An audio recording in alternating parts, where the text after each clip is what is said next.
सो भाई आज है 15 मार्च और आज था मेरा एलियन मेजर्स पांचवा या छठा मेजर्स था, ठीक है।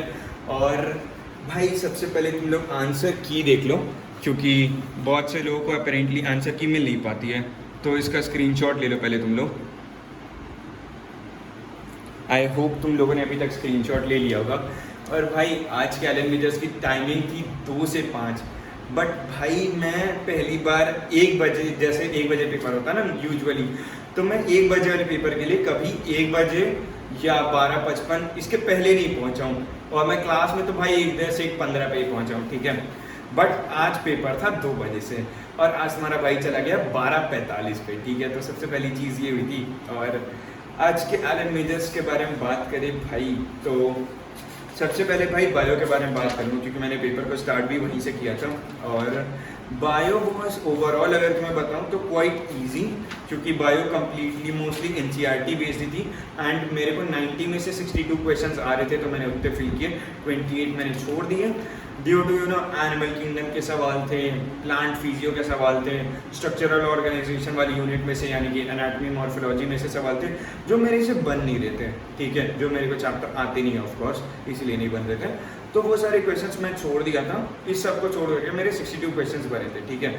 और इसमें भाई ये वाले जो टाइप का क्वेश्चन था ना, ये वाले टाइप का क्वेश्चन बहुत आ रहा है, जिसमें एक मैच द कॉलम में 3-3 कॉलम दे रहे हैं एंड तुम्हें तीनों को मैच करना हो रहा है। ये वाला इस बार नया पैटर्न देखने के लिए मिला है एंड इट्स क्वाइट इंटरेस्टिंग, क्योंकि किसी किसी क्वेश्चन में बहुत इजीली सॉल्व हो जाता है, लेकिन किसी किसी क्वेश्चन में ये बहुत ज़्यादा टाइम भी लेता है at the same time.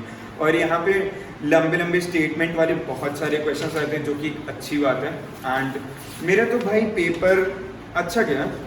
I am hoping कि मेरे 56 क्वेश्चंस के आसपास सही हो जाए। मैंने पेपर मैच नहीं किया है ऑफ कोर्स, क्योंकि मैं अभी आया हूँ, 8:15 बज रहा है, ठीक है। और मैं अपने दोस्तों के साथ चला गया था बाहर। और भाई बात करूँ अब दूसरे सेक्शन के बारे में, जो था chemistry. And chemistry was quite moderate भाई, मतलब मैं थोड़ा बहुत ही पढ़ के गया था, मैं ज़्यादा पढ़ के नहीं गया था। फिजिकल के मैंने कुछ चैप्टर्स लगाए थे, और लाइक फिजिकल में मोल, एटम और ये सारे कुछ चैप्टर्स पढ़ गया था। तो मेरे से अपेरेंटली 14-15 सवाल बन गए थे, which was quite good for me, क्योंकि मेरे से भाई केमिस्ट्री में 40-50 नंबर से ज़्यादा आई ही नहीं कभी। एंड आई एम होपिंग कि केमिस्ट्री में से मैक्सिमम मेरे सही जाएँ। बट आउट ऑफ ऑल भाई मैं तो बताऊँ, मुझे गुस्सा इस बात कर रहा था ना, मैं इस क्वेश्चन को, क्वेश्चन नंबर 97 है ये, ठीक है।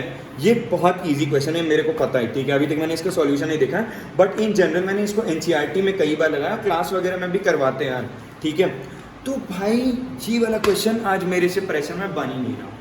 मतलब तुम देखो कि भाई इस पेज पे जितनी कारीगरी है ना, ये वैल्यूज़ वाली, ये यहाँ पे देख लो, ये यहाँ पे देख लो, यहाँ पे देख लो, मतलब लेजिट भाई जितनी कारीगरी सिर्फ मैंने इस एक क्वेश्चन के लिए की है, उसके बाद भी मेरे से एक क्वेश्चन नहीं बना। पता नहीं भाई उस टाइम पे दिमाग मेरा कहाँ पे कि सवाल ही नहीं बन रहा, एकदम कुछ समझ ही नहीं आ रहा, और समझ ही नहीं आता भाई। और उसके बाद भाई बात करूँ तो ये वाला क्वेश्चन नंबर 54, ये मेरे को काफ़ी अच्छा एक क्वेश्चन लगा था। It was quite a good question, ठीक है। और भी भाई ऐसे केमिस्ट्री लाइक मॉडरेट थी, बहुत अच्छे क्वेश्चन भी आए थे, क्योंकि मुझे देखते ही समझ में आ रहा था कि अच्छे क्वेश्चन भी हैं, but at the same time easy भी थे, तो मॉडरेट लेवल का रखा गया था केमिस्ट्री में ज़्यादा स्टेटमेंट वाले बहुत ज़्यादा क्वेश्चन नहीं थे। बेसिकली भाई मुझे जहाँ पे प्रॉब्लम आ रही थी ना, वहाँ पे ये फिजिकल वाला पार्ट था, सॉल्यूशन इलेक्ट्रोकेमिस्ट्री वाला, जो मैंने ठीक से पढ़ा नहीं था। बाकी तो भाई ऑर्गेनिक चल ही रही है, अभी पढ़ ही रहा हूँ, ठीक है। और बात करूँ भाई फिज़िक्स के बारे में, तो physics was the most difficult one out of all मेरे अकॉर्डिंग, मतलब मेरे जितने पढ़ के गया था मैं, लाइक क्या ही बोलूँ भाई, फिज़िक्स ख़त्म है भाई मेरी, अब क्या ही बोलूँ मैं।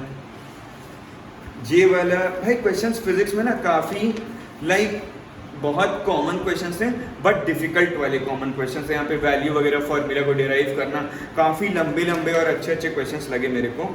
और भाई जो मैं क्वेश्चन इसमें, जैसे केमिस्ट्री में एक क्वेश्चन हुआ था ना, वैसे एक ये वाला क्वेश्चन था भाई, क्वेश्चन नंबर 38, ठीक है। 38 वाले देख रहे हो, ये अगल बगल वाले पेज में जितनी कारीगरी की गई है ना, ये सिर्फ एक चैप्टर को लेके की गई है, मतलब एक क्वेश्चन को लेके की गई है, और फिर भी मेरे से सवाल नहीं बना है। मतलब एजिट भाई, दिमाग खराब हो जाए बंदे का, इतना कारीगरी करने के बाद भी वो सवाल न सॉल्व होना।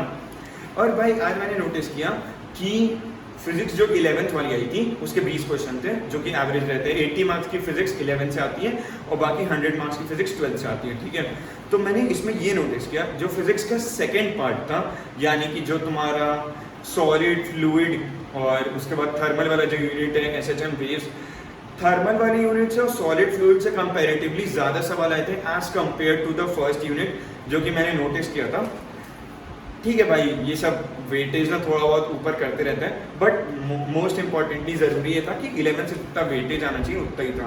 तो भाई मैं 340 नंबर के आसपास अटेम्प्ट किया हूँ और मैं एक्सपेक्ट कर रहा हूँ कि 300 के आसपास, 280, 290, 300 के आसपास मैं कहीं पे लैंड करूँ, जो मेरा अच्छा स्कोर तो नहीं है, बट मैं 350 एक्सपेक्ट करके चल रहा था कि इस वाले में ले आऊँगा। ठीक है भाई, 300 के अराउंड भी आए तो कोई इशू नहीं है, धीरे धीरे करके तो करना ही पड़ेगा, ठीक है। बाकी तो भाई इस रिव्यू वीडियो के लिए इतना ही था, एंड मिलते हैं भाई नेक्स्ट वीडियो में। पीस।